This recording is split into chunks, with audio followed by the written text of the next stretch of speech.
Salut, c'est Marc. Dans cette vidéo, on va regarder Spectra. Spectra, c'est une extension qu'on va pouvoir installer sur WordPress pour avoir des fonctionnalités supplémentaires au niveau de Gutenberg.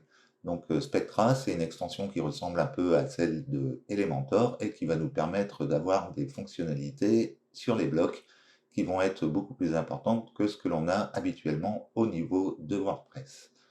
Vous avez sous la vidéo un lien qui vous permet de télécharger un guide gratuit, les essentiels de WordPress, où vous retrouverez tous les thèmes et extensions utiles pour la création d'un site web. N'hésitez pas à cliquer dessus et à télécharger ce guide gratuit pour la création de vos projets. En attendant, on va regarder Spectra, donc Spectra, l'extension pour WordPress pour créer des pages web. C'est parti.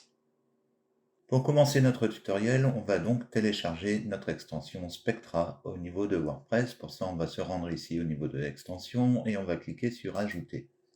Je ne pourrais pas faire un tutoriel complet de l'extension étant donné qu'elle a beaucoup de fonctionnalités. Comme je vous le dis, c'est une extension qui ressemble beaucoup à Elementor, donc en fait, il y a beaucoup de paramètres disponibles. Et ici, ça va être juste pour vous faire une présentation globale de l'extension. Donc ici, dans la barre de recherche, je vais marquer Spectra et j'appuie sur Entrée. C'est le premier élément que l'on a ici. Je vais cliquer sur Installer maintenant. Et une fois que l'extension est installée, on va pouvoir cliquer ici sur Activer. On va retrouver l'extension sur la gauche ici dans les réglages. On va avoir ici l'extension Spectra de disponible qui va nous rediriger sur le dashboard. Ici, après l'installation, on est directement redirigé sur cette page. On peut assister à un tutoriel ici qui est présent, ou on peut aller aussi au niveau des blocs et extensions qui se situent juste au-dessus. Ici, on va avoir accès à tous les blocs qui sont disponibles au niveau de Spectra, et donc on a pas mal de blocs qui sont vraiment pratiques au niveau de l'utilisation. On va pouvoir sélectionner tous les conteneurs, enfin tous les extensions ici présentes. Donc il y a pas mal de trucs qui sont intéressants, notamment Spectra utilise les Flexbox. Donc si vous ne savez pas ce que c'est qu'une Flexbox, j'avais fait un tutoriel sur Elementor expliquant l'utilisation des Flexbox sur Elementor, mais c'est le même principe pour Spectra. On a aussi des conditions de responsive qui sont super intéressantes au niveau de l'application, puisqu'on va pouvoir faire un peu comme Elementor, choisir le modèle ordinateur, tablette, etc. et afficher ou ne pas afficher certains éléments que l'on va construire dans notre page. Et il y a pas mal de trucs comme ça qui sont intéressants. On a les partages sociaux aussi, les témoignages, les équipes, de la liste de taxonomie. Enfin bref, je vous laisse regarder un petit peu tout ça. Et vous pouvez trier donc ces blocs par nécessité. Par exemple, les core blocs sont les éléments qui vont être utiles le plus couramment au niveau de la construction d'une page web.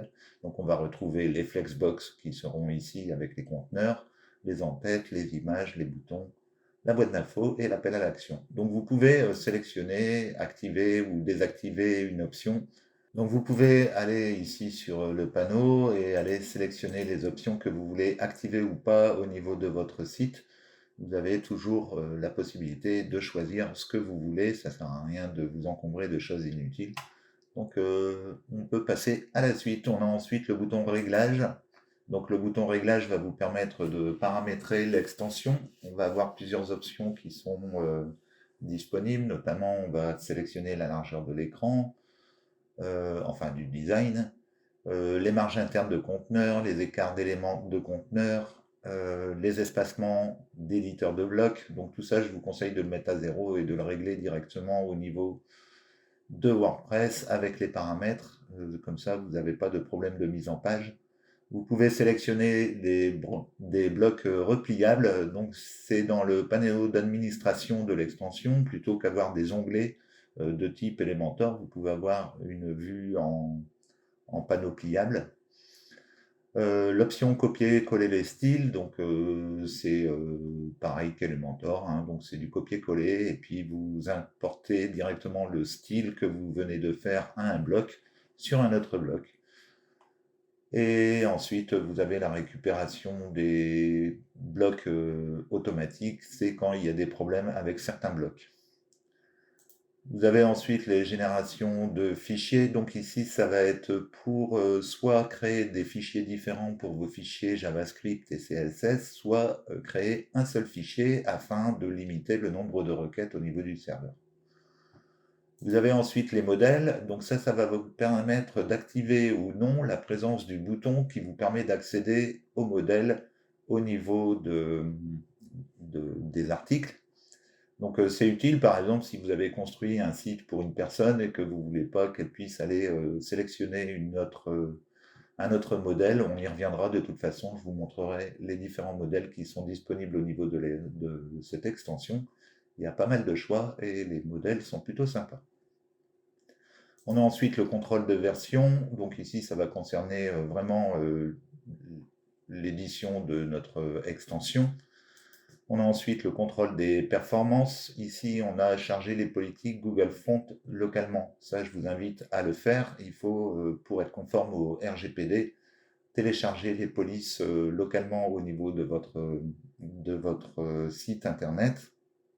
Ça vous évite d'avoir des problèmes quand il y a des... Enfin, c'est déjà arrivé des problèmes avec des IP et des plaintes qui ont été déposées au niveau de Google pour l'utilisation de polices. Donc pour éviter ces problèmes-là, il vaut mieux héberger vos polices de caractère au niveau de votre site. Vous pouvez sélectionner les types de polices que vous voulez incorporer au niveau de votre site. Ici, vous pouvez sélectionner les types de polices que vous voulez sélectionner.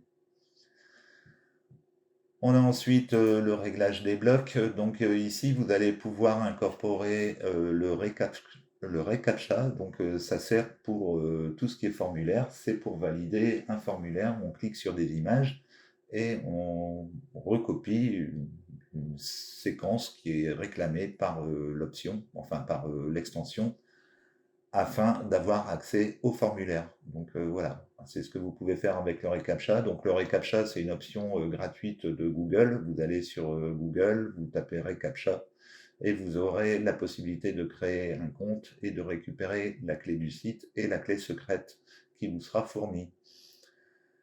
Ensuite, on a à venir prochainement.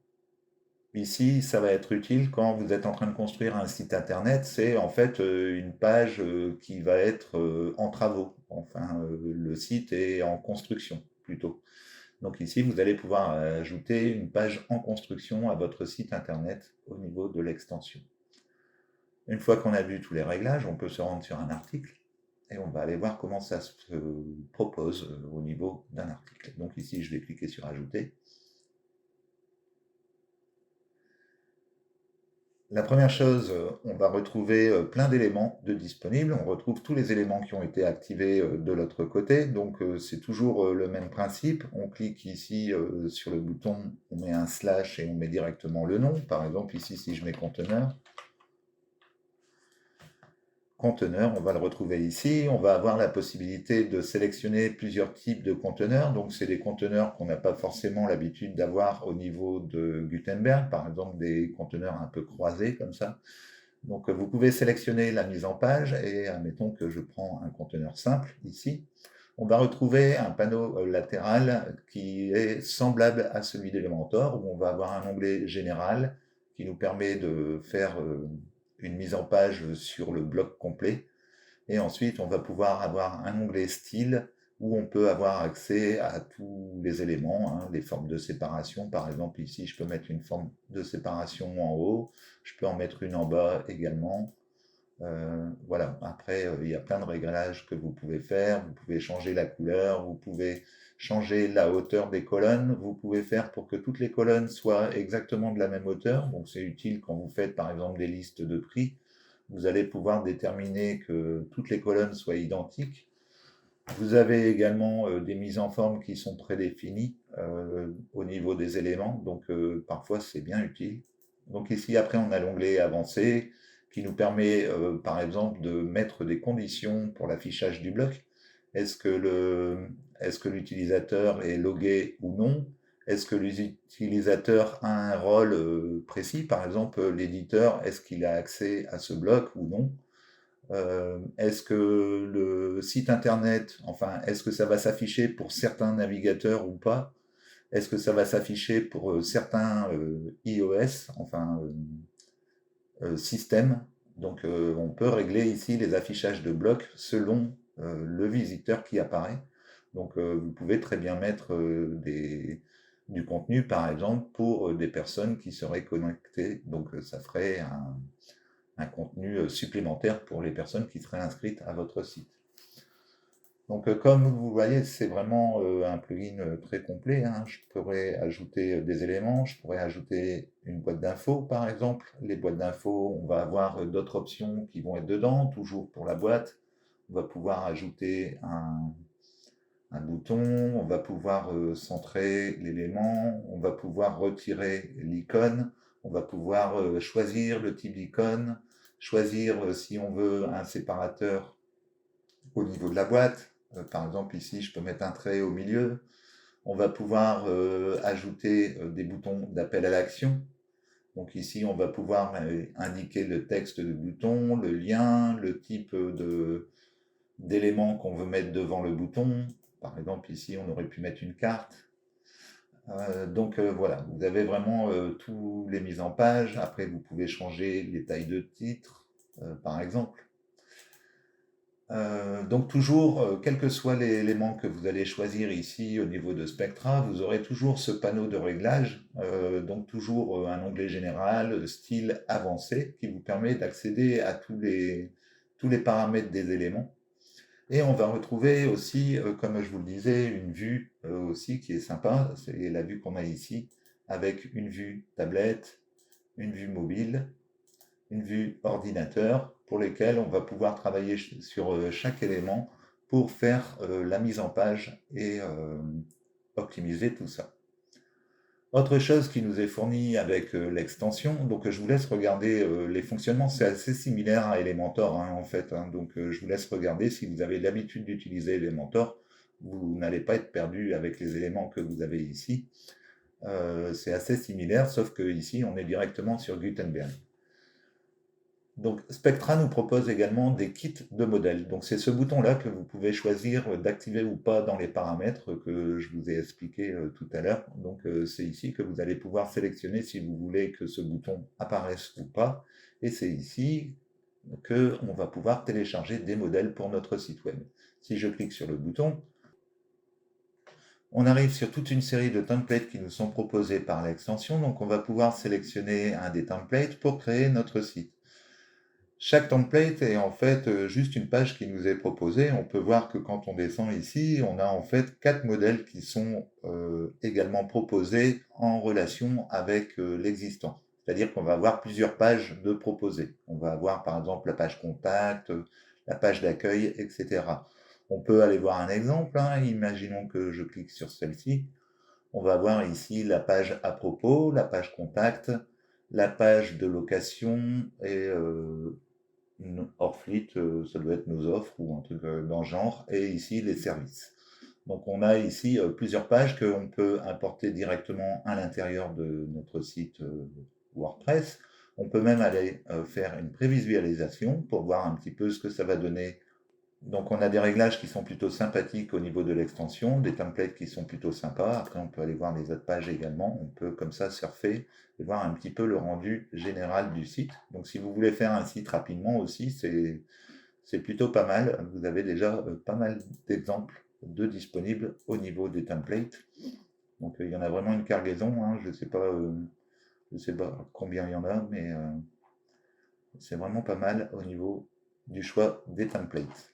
Autre chose que l'on a et qui est super intéressante aussi, on a la possibilité d'importer uniquement des patterns. Une pattern, c'est en fait un élément de modèle qui peut être importé à l'intérieur de votre site au niveau de Gutenberg. Donc quand on clique sur les patterns, ici, on va avoir des éléments que l'on va pouvoir importer pour créer nos propres pages sans utiliser un template complet proposé par l'extension.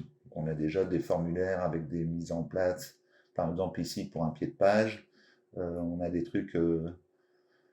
on a plutôt pas mal de choix au niveau des templates et on a la possibilité ici de trier.